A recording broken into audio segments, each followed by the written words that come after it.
ওম শান্তি। 2রা আগস্ট 2024 প্রাতমূল্যী বাপদাদা মধুবন। মিষ্টি বাচ্চারা, তোমাদের নিজস্ব সংস্কার হলো পবিত্রতার।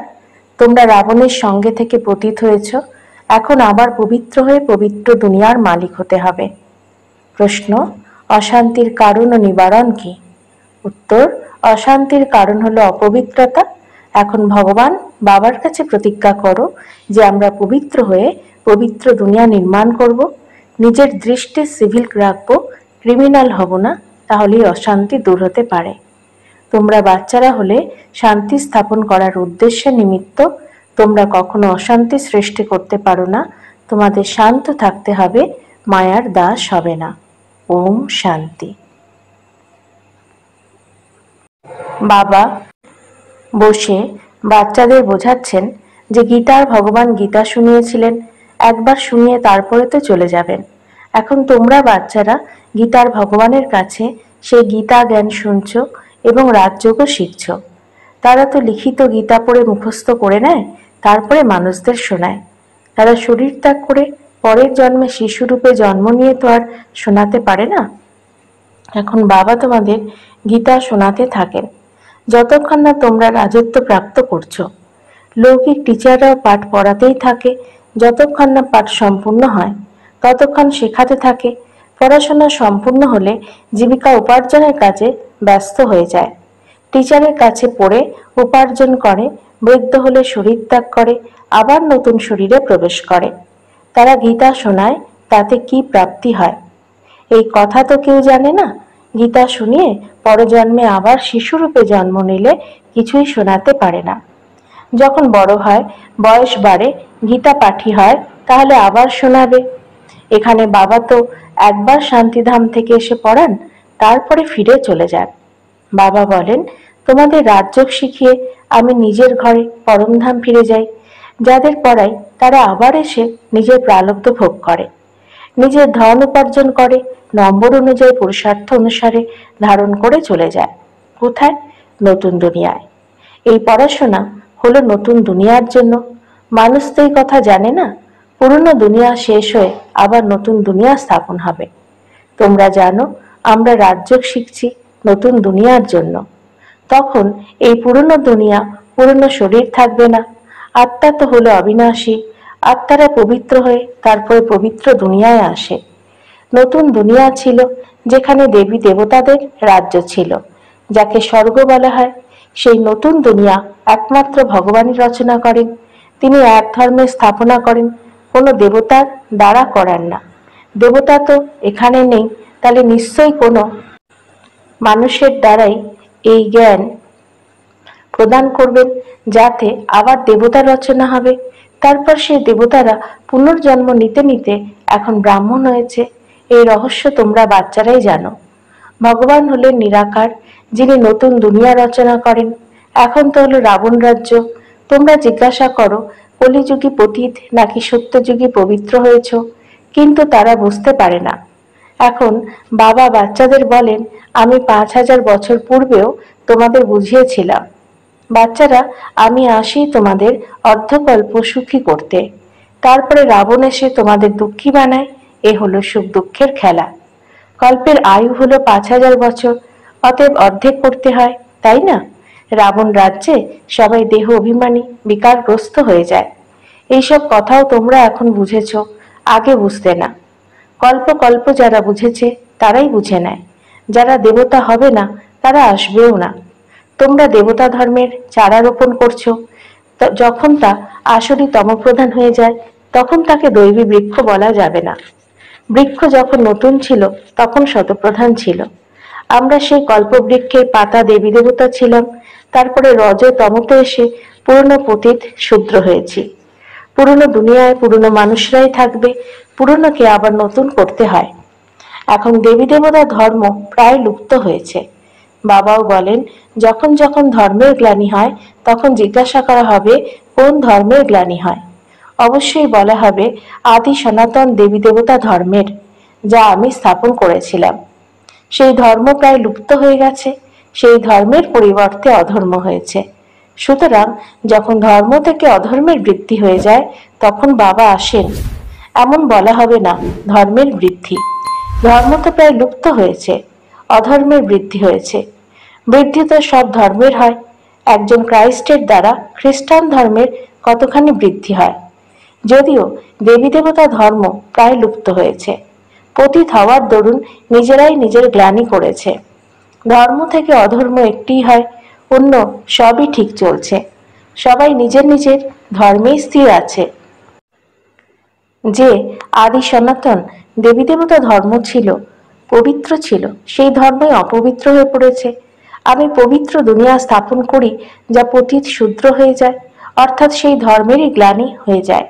অপবিত্র হয়ে নিজেরই গ্লানি করায়, বিকারগ্রস্ত হয়ে পতিতে পরিণত হয়, ফলে নিজেকে দেবতা বলতে পারে না।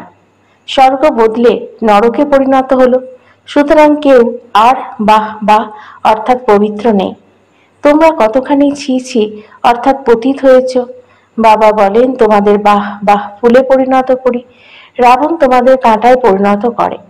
পবিত্র থেকে পতিত হয়েছ, নিজের ধর্মের অবস্থা দেখতে হবে। আহ্বান করে যে এসে আমাদের অবস্থা দেখো, আমরা কতখানি পতিত হয়েছি, আবার আমাদের পবিত্র করো। পতিত থেকে পবিত্র করতে বাবা আসেন, অতএব পবিত্র হওয়া উচিত, অন্যদেরও পবিত্র করা উচিত। তোমরা বাচ্চারা নিজেকে দেখতে থাকো যে আমরা সর্বগুণ সম্পন্ন হয়েছি। আমাদের আচার ব্যবহার কি দেবতাদের মতন হয়েছে? দেবতাদের রাজ্যে তো বিশ্বে শান্তি ছিল, এখন আবার তোমাদের শেখাতে এসেছি যে বিশ্বে শান্তি কিভাবে স্থাপন হবে। তাই তোমাদেরও শান্তিতে থাকতে হবে। শান্ত হওয়ার যুক্তি বলেছি, আমাকে স্মরণ করো, তাহলে তোমরা শান্ত হয়ে শান্তিধাম চলে যাবে। অনেক বাচ্চারা নিজেরা শান্ত থেকে অন্যদেরও শান্তিতে থাকা শিখিয়ে দেয়। কেউ অশান্তি সৃষ্টি করে, নিজেরা অশান্ত থেকে অন্যদেরও অশান্ত করে দেয়। শান্তির অর্থ বোঝে না, এখানে আসে শান্তি শিখতে এবং এখান থেকে ফিরে গিয়ে অশান্ত হয়ে যায়।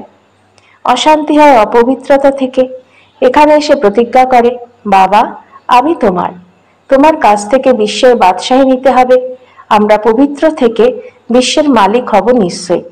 যেই ঘরে ফিরে যায় মায়া ঝড় তুলে দেয়, এ যেন যুদ্ধ, তাই না? তখন মায়ার দাস হয়ে পতিত হতে চায়।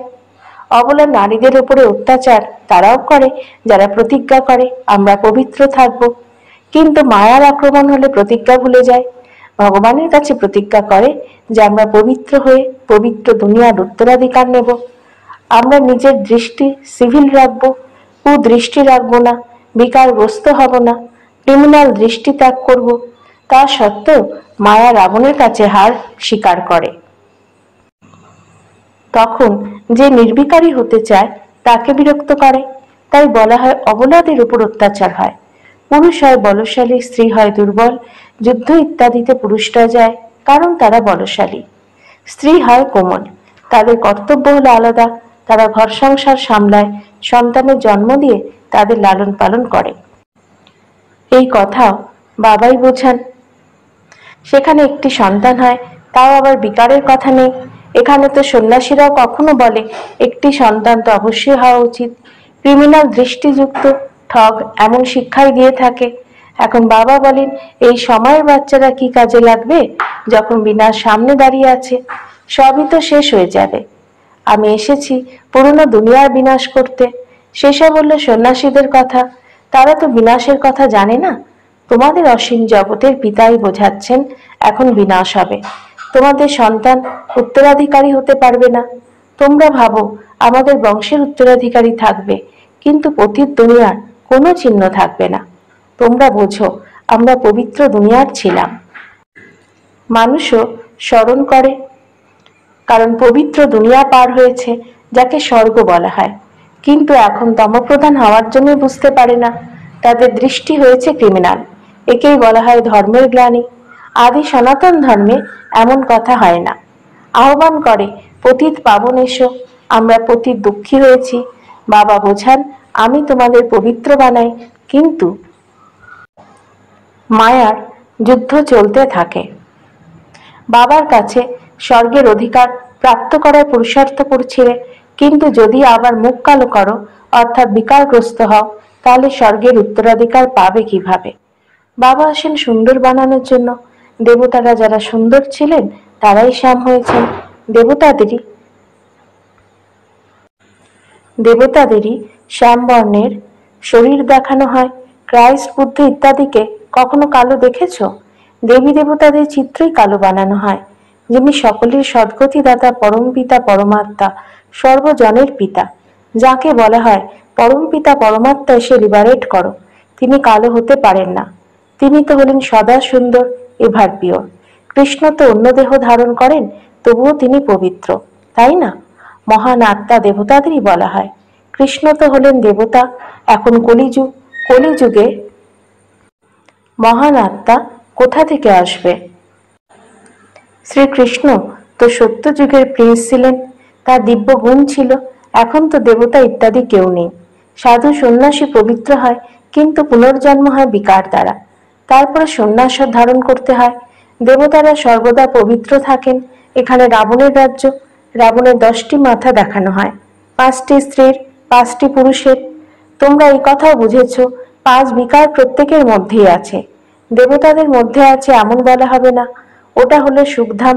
সেখানেও যদি রাবণ থাকতো তাহলে দুঃখধাম হয়ে যেত। মানুষ ভাবে দেবতাদেরও সন্তান জন্ম হয়, তারাও হলেন বিকারী। তারা এই কথা জানে না যে দেবতাদের জন্য গাওয়া হয় সম্পূর্ণ নির্বিকারী, তাই তো তাদের পূজা করা হয়। সন্ন্যাসীদের মিশন হয়, শুধুমাত্র পুরুষদের সন্ন্যাস ধারণ করিয়ে মিশন বাড়ানো হয়। বাবা যদিও প্রবৃত্তি মার্গের নতুন মিশন তৈরি করেন, যুগলকেই পবিত্র করেন। তারপর তোমরা গিয়ে দেবতা হবে। তোমরা এখানে সন্ন্যাসী হতে আসনি, তোমরা এসেছো বিশ্বের মালিক হতে। তারা তো আবার গৃহস্থে জন্ম নেয়, তারপরে সংসার থেকে বেরিয়ে যায়। তোমাদের সংস্কার হলোই পবিত্রতার। এখন অপবিত্র হয়েছ, আবার পবিত্র হতে হবে। বাবা পবিত্র গৃহস্থ আশ্রম তৈরি করেন। পবিত্র দুনিয়াকে সত্যযুগ, পতিত দুনিয়াকে কলিযুগ বলা হয়। এখানে অসংখ্য পাপাত্মা আছে, সত্যযুগে এমন কথা হয় না। বাবা বলেন, যখন যখন ভারতে ধর্মের গ্লানি হয়, অর্থাৎ দেবী দেবতা ধর্মের আত্মারা পতিত হয়ে নিজেদের গ্লানি করায়, বাবা বলেন, আমি তোমাদের পবিত্র করি, তারপরে তোমরা পতিত হও, অকাজের হয়ে যাও। যখন এমন পতিত হও, তখন আবার পবিত্র করার জন্যই আমাকে আসতে হয়। এই ড্রামার চক্র ঘুরতেই থাকে। স্বর্গে যাওয়ার জন্য দিব্য গুণ থাকা উচিত, ক্রোধ থাকা উচিত নয়। ক্রোধ আছে অর্থাৎ তাকে অসুর বলা হবে। খুবই শান্তচিত্ত অবস্থা হওয়া উচিত। ক্রোধ থাকলে বলা হবে এর ভিতরে ক্রোধরূপী ভূত আছে। যার মধ্যে কোনো রকম ভূত রয়েছে সে দেবতা হতে পারবে না, নর থেকে নারায়ণ হতেও পারবে না।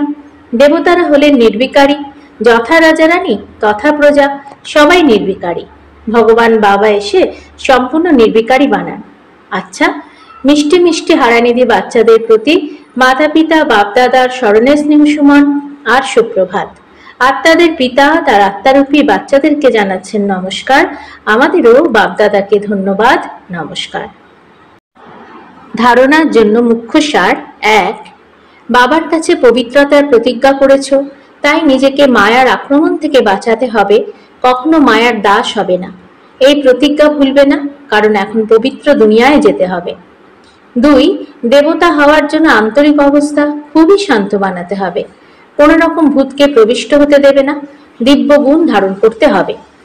বরদান: ফরিস্তা স্বরূপে স্মৃতির দ্বারা বাবার ছত্রছায়ার অনুভবকারী বিঘ্নজিৎ ভব।